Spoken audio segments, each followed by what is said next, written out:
Welcome to NFL Daily, where we never leave the pocket because we got no mobility. We're like Kirk O'Chains. I'm here in the Chris Wesseling podcast studio for our Week 9 picks. It's Cynthia Frelund, time of the week. Let's go. Why would we ever leave the pocket? No, we're having so much success inside the pocket. That's a little tease to maybe one of my picks a little later. But This is the part of the show where we talk about our picks from last week. We both went 1 and 2, so we're just going to move past that for the season. All right. If you check us out on YouTube, you can see the fancy graphics.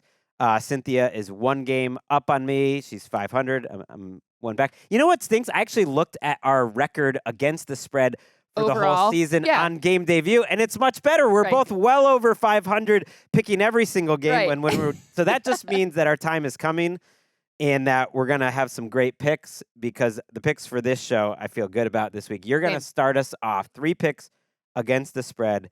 We'll go back and forth. Listen, you are one heck of a segue artist with that intro, because I'm going to go with Atlanta. I actually think Atlanta wins by at least 2.5, so 3 points at least. I have 5 points. I'm a conservative modeler, so ultimately that's a pretty big win, in part because this Dallas defense cannot stop any Yaka or Yako. Remember, we're talking about yards after the catch or yards after contact. Yako! Both are a huge problem. So, Bijan Robinson, welcome to my lineup. I mean, obviously he was there to begin with, but massive day for him, for me. I love that. Let's just join forces. We haven't done that a lot on this show. Boom. But Atlanta, -2.5, -3, whatever you find for it, I'm feeling it. This was one of those lines that I looked at, and I don't have a model, but it's almost like, oh, you're just begging us to take the Falcons here. I get a little worried about that, but I've been fading Atlanta all year, including last week. I did a bad job at that, picking the Buccaneers on our show, Game Debut. I don't think I did it here. No, you didn't do it here. I don't know. Whatever. But here's the thing.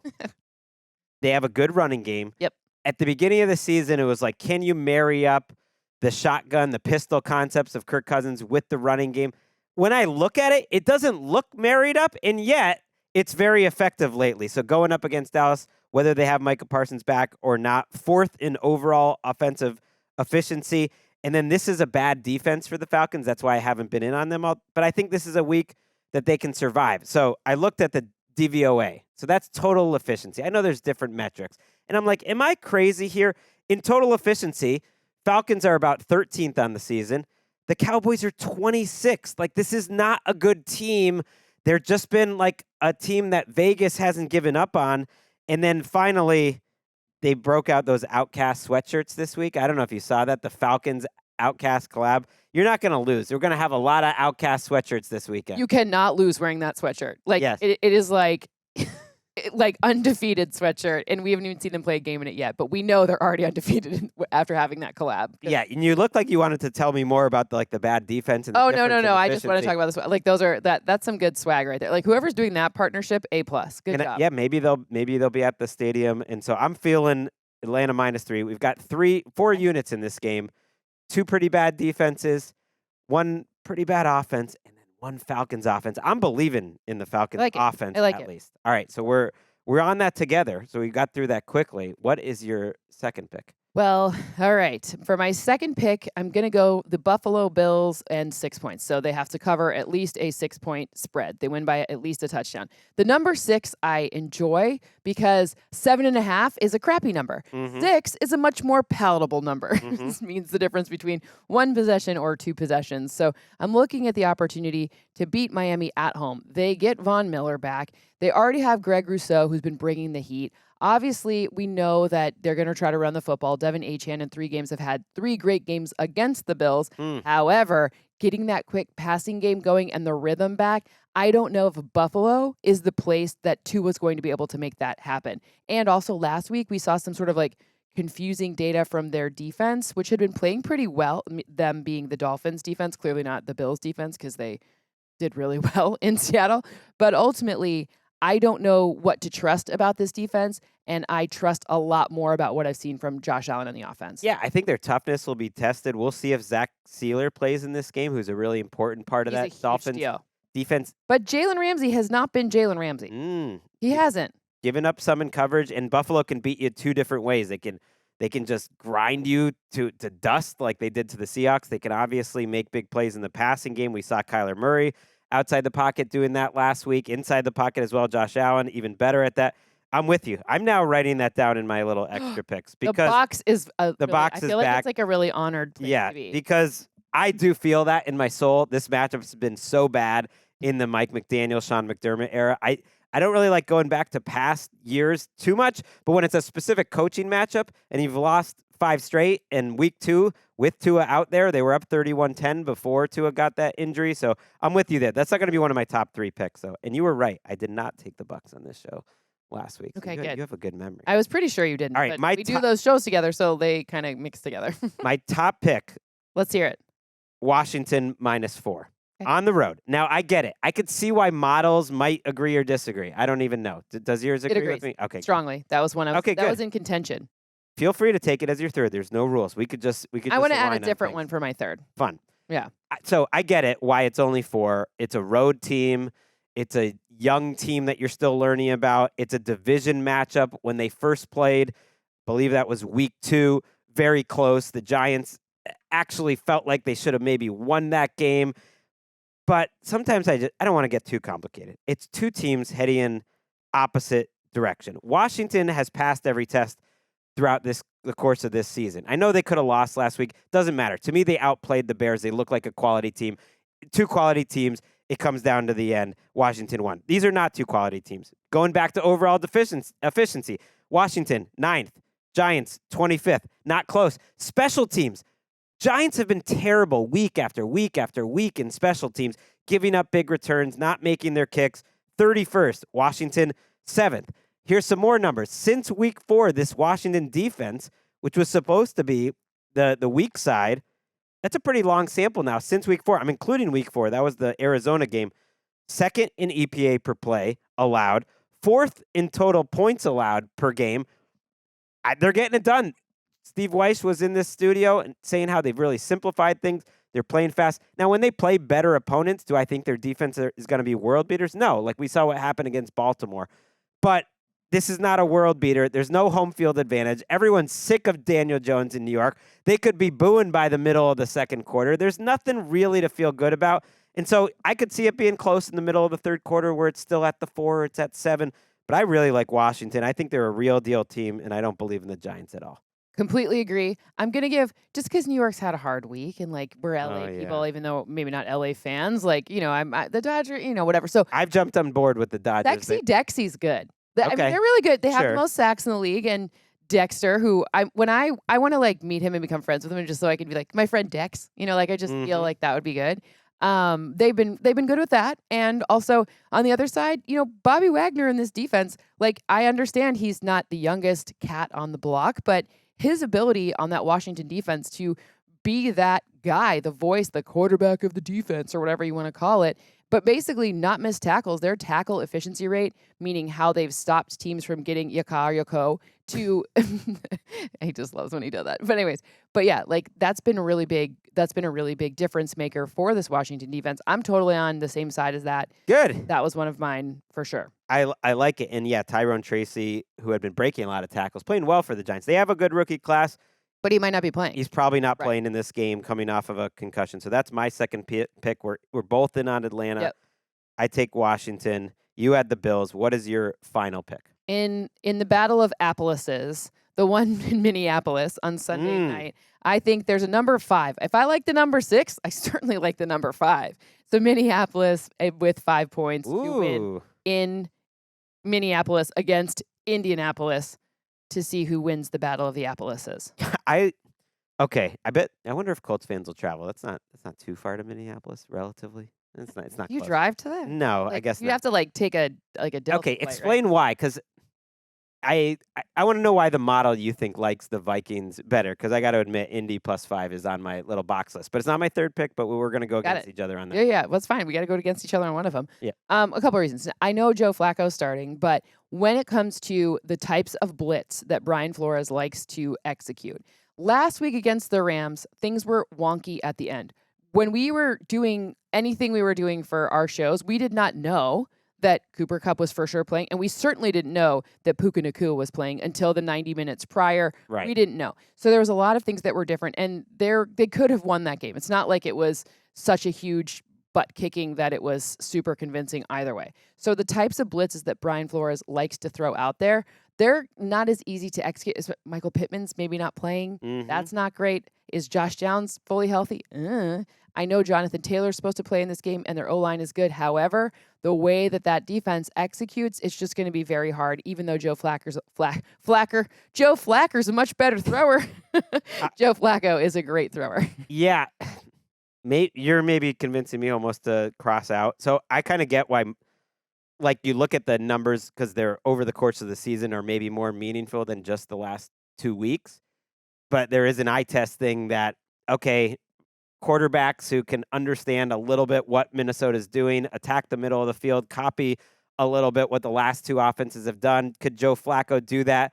Throw With into who? his tight ends. With Josh his tight ends? Downs is playing. Josh Downs. He should. I know he's Josh on the Downs, injury let me be report, clear. but he finished last week's games. We'll But see it's a about lot. Pittman. When you have 2, 3 guys that are potential pass catchers, way different than when you have like one guy be like, "Hey, it's me." You know? Yeah, that's fair. And Bernard Ryman is on the Ryman. injury report with a concussion. The NFL has done a bad job with these spotters. Like Bernard Ryman gave up huge sacks at the end of last week's game. That was awful. Then he showed up the next day, and it turns out he was concussed, playing through a concussion. That would be a big loss for them against a good pass rush. 5 just felt a little rich for a game that, I don't know, I just kind of expect these Vikings games to come down to the final possession, these Colts games to come down to the final possession. You're maybe pushing me off putting that in the box. I don't know. My third pick, I haven't decided yet. One thing. With Christian Darrisaw being gone, I was worried, but they got Cam Robinson. That helps a So lot. that helps a big time. Okay. Big time. I feel like we need to be on the same page here. Although I wanted the Colts as my backup to my Baltimore -9 pick. Now, I don't like picking anything that could have an injury repercussions, and maybe by the time you guys hear this, the Lamar Jackson thing will be taken care of. I'm just going to assume Lamar Jackson's playing. When you finish on Sunday, you're a starting quarterback in the NFL.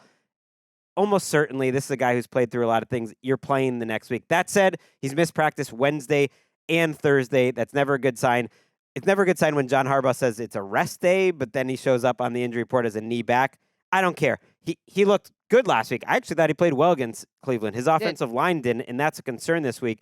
And yet, this is one of those lines where I look at, wow, 9 points. That's crazy against the Broncos.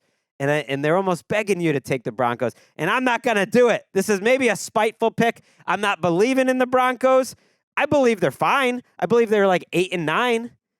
But I don't think Bo Nix can get it done against a good defense. Is this a good defense? Statistically, no.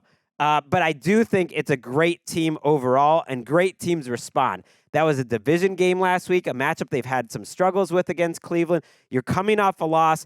You're one of the very best teams in the entire NFL. In my mind, the Baltimore Ravens returning home. And so I think this offense can make the Broncos blitz look very average, run straight through them, be able to handle the blitzes. You got Deontay Johnson. That's another outside receiver. We'll see how big of a factor he is. But ultimately, I'm looking at as like an 8 or 9 win team on the road against one of the best teams in the NFL who's absolutely ready to bounce back from last week. So I say 9 points is not enough. Bo Nix makes some mistakes, has a couple turnovers in this game, and they end up walking away with it. Maybe it's not like a 20-point win, but it's 30-16. They cover the 9. Let's go Ravens. You know what's wild is the rookie quarterback who scored the most offensive touchdowns this year is Bo Nix, not Jaden. I mean, I just thought that stat was wild. And I just want to know how you feel about my 2 preseason win total picks, because I feel like I'm pretty happy about these. Yes. My NFC pick for who was going to exceed their expectations was the Seattle Seahawks, who were at 6.5. How are we feeling about that? That's looking And great. how about them Broncos? That's They were even at better. 5.5, baby. 5.5 wins. Are you kidding me? Are you? Yeah. Am I happy about that? Yeah, you're right. Am I tooting my own horn? Mm-hmm. You Beep, should. beep. You should. That's if you can cash like an over/under win total Before Thanksgiving? well before Thanksgiving. Maybe Mama's you gonna can eat cash good. it on Sunday. Mama's going to eat good. If I'm very, very wrong. Okay, so I'm going Baltimore -9 as my third pick. On the off chance that Lamar Jackson doesn't play, just to have a backup for housekeeping purposes, I'll just go with your Bills pick as my third. Okay. All right. And that is it. And yes, every week I have a little box of extra picks. They've done pretty well over the course of the season. Although The box came out of the gates on fire. On fire, and they've taken on some water lately. But I'm going to stick with my Flacco +5. I like the Bills, as I mentioned, as kind of my backup there. I get totally out of the Ravens' business if Lamar's not playing. If Lamar's not playing, then forget that game. Just stay away. And then the other one I kind of like this week was Cincinnati -9. As long as T. Higgins, T. Higgins actually I think makes a big difference to me, and we're not sure about his status, but I think they are a good team that absolutely needs a win. I'm not giving up on them. The Raiders have a defense that won't be able to stop them through the air or on the ground. I actually think Chase Brown could get it going this week. So I think this is a wild one where the Raiders have two different identities. There's the good Raiders that can somehow upset the Ravens, and then there's the not good Raiders, and those are the ones that are like, what am I even watching here, right? So I'm just curious which one is going to show up, because my only kind of what are my little clues here? Well, Robert Spillane has played this Bengals team quite a bit. He was a Steeler for a long time. And Max Crosby, his pressure rate is low for his season total usually. He wouldn't really make a lot of noise last week. So I'm just saying for the number. I'm not saying for the win. Just out of curiosity. I don't know. So I don't know. That it's just which identity is coming. Yeah. Is the one that Antonio Pierce feels like is the one that takes on the identity of their coach coming, or is that other one? It's like when they can get up for games and Gardner Minshew plays well. That's two different things. They got up for that Chiefs game. They played well. They covered. They didn't end up winning that game. Gardner Minshew played well. I don't know if you can expect that two straight weeks. So I like Cincinnati -7, but I like them a lot better if T. Higgins is playing. Yes. To review, we are both in on the Falcons. I have the Commanders and the Ravens. Yeah. You have the Bills, and your final pick was I forgot. Minnesota. That's right. We're going against each other. Thank you, Cynthia Frelund. Check out Numbers Game on YouTube each and every week. Check out this show on YouTube each and every week. We can watch both. Yes, or if you want, listen in yours, but subscribe. That's right. Like it. Check out NFL Daily. It's been an awesome week of NFL Daily shows. Really looking What's your favorite forward one? to Sunday. What's your favorite one It's this with week? you. Okay. It's the one I'm doing, and that's the one that we're doing right now. And yes, we're wrapping it up. We'll be there on Sunday night with Patrick Claybon and Nick Shook from Cleveland. Yes, when we're talking about November football, football's really back. It's never been more back.